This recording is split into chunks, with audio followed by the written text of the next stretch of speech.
Olá, crianças! Tudo bem com vocês? Espero que sim! Na nossa aula de matemática de hoje, vamos trabalhar o livro SESI e as páginas 90, 91, 92 e 93. Então, abra seu livro e vamos para a aula. Página 90. No caso dos sinais de trânsito, quais você acha que se encaixariam na categoria vertical e quais se encaixariam na categoria horizontal? Então, vamos relembrar: categoria vertical é o que fica em pezinho, retinho, certo? E a categoria horizontal é o que aparece lá na linha do horizonte. Então, em pé, deitado, para ficar mais fácil. E aqui eu trouxe alguns para que vocês possam verificar e anotar no seu livro, mas se você lembrar de algum outro, pode anotar aí também. Então, da categoria vertical, quais são os sinais de trânsito? As placas de sinalização e o semáforo. Então, todas as placas elas ficam assim, na vertical, com a placa aqui em cima. Então, ficam na vertical. Escreva aí. E a categoria horizontal, que é na linha do horizonte, deitadinho. Você lembra qual é? É a faixa de pedestre, ciclovia e as representações com linhas no chão. Lembra que nós temos a linha contínua, a linha tracejada e assim por diante. Certo? Ainda na página 90. Será que há algum padrão nas cores utilizadas nas sinalizações horizontais? E aí, o que você acha? Observe as imagens. Há algum padrão nas cores? E então, olhem as faixas de pedestre. Branca, branca, branca também e branca novamente. E as ciclovias? Vermelho. Aqui temos um vermelho do ladinho e aqui mais um vermelho, certo? Então, o que você acha? Existe um padrão? Existe uma regra? Para padrão é como se é a mesma coisa que regra. Existe uma regra para as cores nas horizontais? Sim, não é verdade? Existe sim. Então escrevam aí. Sim, existe. E ainda na página 90. Essa padronização é importante? Por quê? E aí? E então? O que você acha? É importante ter essa padronização? Por que você acha que essa padronização de ter as mesmas cores é muito importante? Pode escrever a sua resposta. Para lhe ajudar, eu trouxe aqui e verifique se a sua resposta está mais ou menos parecida com essa. Sim, para não acontecer acidentes, certo? Porque se não houver uma padronização, pode ser que se confundam com as cores e acabar causando algum tipo de acidente. A sua resposta não precisa estar igual a essa, pode estar um pouco diferente, não tem problema. Quais podem ser as consequências de usar sinalizações equivocadas na pintura das ruas? Se as pessoas usassem outras pinturas, quais poderiam ser as sinalizações, as consequências? E o que você acha? Vamos verificar a sua resposta? As pessoas poderiam se confundir com as cores e também causar um acidente. Já imaginou se as linhas da faixa de pedestre fossem vermelhas? Poderiam causar alguma confusão na cabeça das pessoas, né? Então, ia acabar causando algum acidente. Próxima pergunta. Observe com atenção a sinalização horizontal. Lembra que a horizontal é aquela que fica deitadinho. São necessários conhecimentos matemáticos para produzi-las? Se sim, quais? O que nós usamos na matemática para essas sinalizações? O que você acha? Vamos ver se sua resposta está certa? Sim, as medidas de comprimento e as formas geométricas. Utilizamos as medidas de comprimento e as formas geométricas para reproduzir as linhas, a sinalização horizontal. Podemos utilizar estimativas ou precisão é importante? Por quê? Lembre-se que a estimativa é um resultado aproximado, não é exato. E a precisão é algo que é exato, que é correto. E então, para fazer essas sinalizações, você acha que pode fazer uma estimativa? Vamos fazer mais ou menos assim. Ou tem que ser algo certo, algo correto? Tem que ser algo certo, né? Algo correto. Então, sim, a precisão ela é importante, sim, para seguir uma padronização, ou seja, uma regra, certo? Vamos para a página 91. Sinalizações sonoras. Durante as pesquisas, Júlia ficou curiosa para conhecer mais sobre a sinalização sonora. Afinal, para ela é um recurso muito importante. Então, sinalização sonora vem de ouvir os sons. Então, lembre-se de sonoras, lembre-se de sons. Além da sinalização sonora, o piso tátil poderia ajudá-la bastante no trajeto até a escola. Você já viu um piso tátil? Então, aqui na imagem mostra o que é o piso tátil. É um piso que tem algumas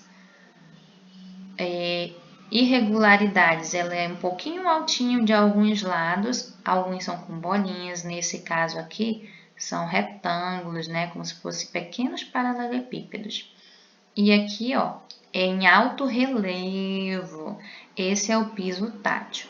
E esse piso tátil, as pessoas que são deficientes visuais precisam muito dele para conseguir caminhar sozinhas, porque elas vão caminhando seguindo esta direção, certo?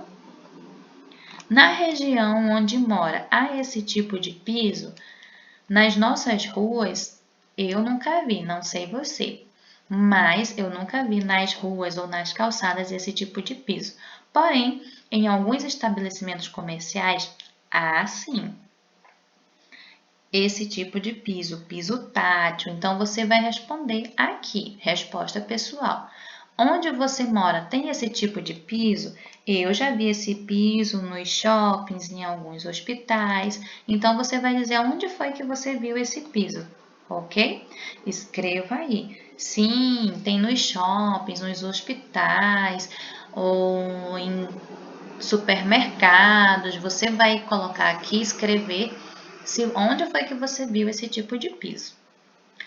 Ela descobriu que o apito usado pelos agentes de trânsito também busca transmitir informações. Você sabia disso? Veja as informações a seguir. Os agentes podem utilizar apitos para auxiliar no controle do tráfego. Um silvo breve significa siga, ou seja, pode prosseguir, continuar andando. 2 silvos breves significam pare. Então, 2 silvos pequenininhos, breves, são pequenos, significa pare. Um silvo longo, ou seja, um que dure mais, é orientação para diminuir a marcha, ou seja, andar mais devagar. Você sabe o que significa silvo? Se sim, compartilhe com o professor e os colegas. Você já ouviu essa palavra? Sabe o que significa? Silvo significa um apito ou um assobio. Então, um apito breve significa siga. 2 apitos breves significam pare. E um apito longo é orientação para diminuir a marcha, diminuir a velocidade. Mas eles também podem usar o assobio, se no caso o apito der problema, eles usam o assobio. Você já conhecia essas regras dos sinais de trânsito para os agentes, que os agentes utilizam? Próxima pergunta. Não compreender essa comunicação pode causar problemas aos motoristas e aos pedestres? Se sim, como? Imagine você que o agente de trânsito está lá e ele dá um apito bem longo. Pi! E esse apito é para diminuir a marcha, certo? Mas o motorista que está na frente, andando aqui na frente, quando ele escuta aquele apito bem longo, ele imagina que é para parar. E aí ele para, ele vem muito rápido, mas ele para com tudo. Freia e para. O que vai acontecer com os carros que vierem atrás? Provavelmente os carros vão bater nele, né? Porque os carros, os motoristas que conhecem que o apito longo é só para ir mais devagar e não para parar, então eles já sabem e vão querer continuar caminhando, mesmo que sejam devagar. E aquele que não conhece pode fazer o quê? Pode acabar parando e os outros carros que vêm atrás batendo nele. Então pode acontecer um acidente, certo? E para os pedestres? Se ele está lá e ele dá dois apitos breves para parar. Mas e aí ele apita um apito pro motorista, um apito breve, um apito bem curtinho, que significa siga, que é para o carro andar.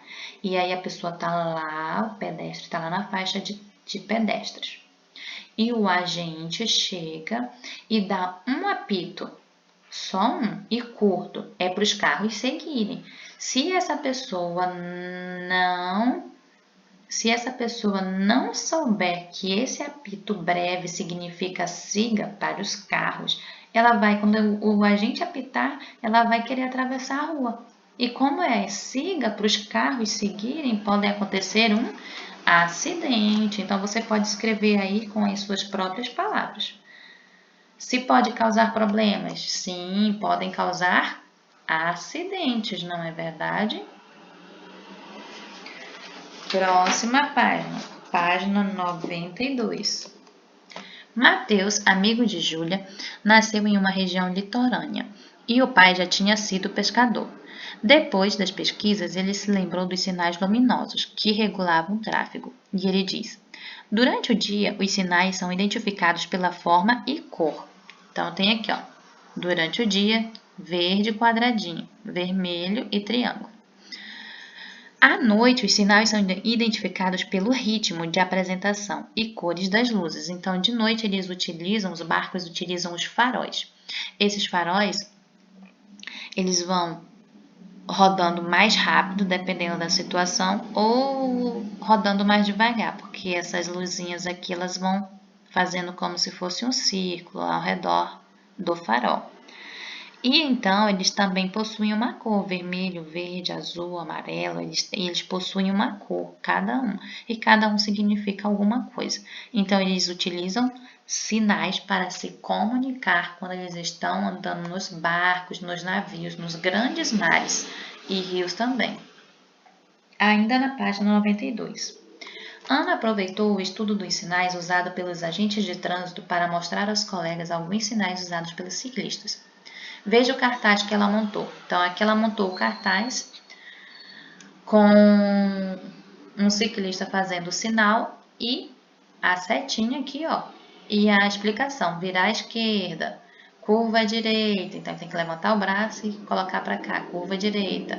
Pare, veja que ela colocou um símbolo, hein? Desacelere, ela colocou o círculo aqui e o sinal. Desista, um triângulo para cima. Buracos de perigo, ponto de exclamação. E aqui do mesmo jeito, perigo na estrada, ponto de exclamação. Aqui, ó, só o dedinho apontando para onde está o buraco. E aqui, a mão fazendo o movimento de círculo, certo? Aqui, ele só está levantando para cima e para baixo, a mãozinha, que é para o desacelere. Então, ela criou alguns códigos, certo? Algumas sinalizações. Nessa página não é para fazer nada. Vamos para a próxima página. Poderíamos representar esses movimentos utilizando setas? Represente a seguir. Então, aqui nós temos alguns exemplos de algumas setas. Seguindo em frente, dobrar à direita, atenção, obstáculo, problemas à frente, dobrar à esquerda, atenção, parando. E você deve desenhar essas setas no seu livro. Professor, eu quero desenhar outras setas. Pode? Pode sim desenhar outras, mas lembre-se de desenhar a seta e escrever a explicação dela. Correto? Continuando na página 93. Por falar em comunicação e acessibilidade, a professora Maria trouxe uma reportagem que contava sobre algumas iniciativas realizadas em outros países. Observe a seguir. Então, aqui nós temos painel mais baixo com braille no elevador, tá bom, gente? Aqui no elevador, painel mais baixo para que os deficientes físicos que utilizam cadeira de roda possam acessar na hora de subir no elevador. E também em braille, que são aqueles pontinhos que os deficientes visuais precisam para conseguir se comunicar. Então, em braille e mais baixo, para que eles pudessem ter acesso. Painel luminoso. O painel luminoso, ele é utilizado para as pessoas que não podem ouvir. Então, são os deficientes auditivos. Então, quando ele enxerga um número bem grande, bem luminoso, ele já vai saber qual é o número do ônibus. Então, tem o painel luminoso na parada de ônibus. E aqui, número do ônibus indicado por um alto-falante. Olha só o alto-falante, daqui e daqui. O ônibus chega, aparece no sinal luminoso, no painel luminoso, e também a voz. Por quê? Porque a voz serve para aqueles que são deficientes visuais. Eles não podem ver no painel luminoso, mas eles podem ouvir e aí podem prosseguir sozinhos. E para quem tem deficiência auditiva, esses números que vêm aqui talvez possam não ser tão bem vistos, certo? E aqui o painel bem luminoso pode ser visto por todos. O que achou dessas soluções? Você gostou dessas soluções? E aí você vai escrever. Ah, eu gostei muito, são muito interessantes essas soluções. Isso que eles inventaram é muito legal, gostei muito. Você vai escrever a sua resposta. Será que elas são difíceis de serem implementadas? O que é implementadas? De serem colocadas aqui no nosso país? Será que é difícil colocar um painel mais baixo dentro dos elevadores e com braille? Será que é difícil colocar um painel luminoso, colocar um painel com alto-falante para sair a voz dos ônibus nas paradas? Você acha que isso é difícil? Pode ser que sim, né? Porque precisa de muitas tecnologias para fazer esse processo aqui. Porém, acredito que no painel, dentro dos elevadores, é bem mais fácil para se conseguir. Então, não é tão difícil, mas precisa de algumas tecnologias, certo? Então, responda aqui. São 2 perguntas, hein? Você vai dizer o porquê depois. O que achou dessas soluções e será que elas são difíceis de serem implementadas, de serem colocadas aqui no Brasil?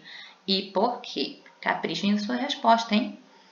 Mesmo sem esse tipo de sinalização, podemos ajudar essas pessoas de alguma forma? Se sim, como? Sim, né? Nós podemos. Se você estiver no elevador e você encontra alguém que é deficiente físico ou deficiente visual, você pode muito bem perguntar para ele qual é o andar que ele vai e apertar o botão.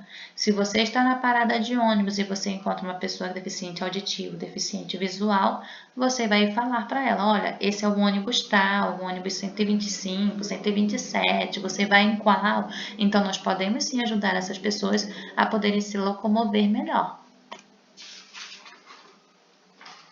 Certo?